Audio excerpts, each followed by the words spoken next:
بداية عرفنا عن نفسك حتى نبلش انه احنا نخوض بغوار حلقتنا تمام. لهذا. عبد الله فاضل، بكالوريوس اعلام.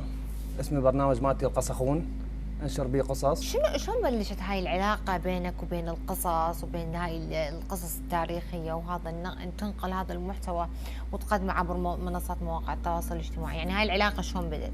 انا من زمان احب القصص، كنا نروح لبيت عمي الاستاذ اسماعيل الجبوري، كان هو يجمعنا شويه ويحكي لنا قصص قديمه. حلو. وظلت ببالي، فانا من كنت اساله اقول هاي القصص منين تجيبها؟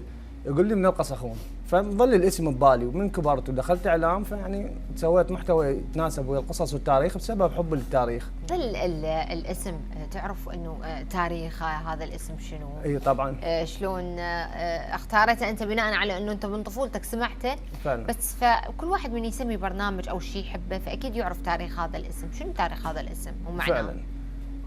اول شيء نبدا بالمعنى. معنى اسم القصخون هي كلمه من جملتين. الكلمه اصلها فارسي، القاص وخون. القاص معناها الحكايه او الروايه، والخون هي كلمه يعني تنضاف للجمله، يسوي القصه ويسوي الفعل. فالقصخون هاي يعني صارت مثل نقول الراوي او بالضبط، هو نفس الشيء بالضبط.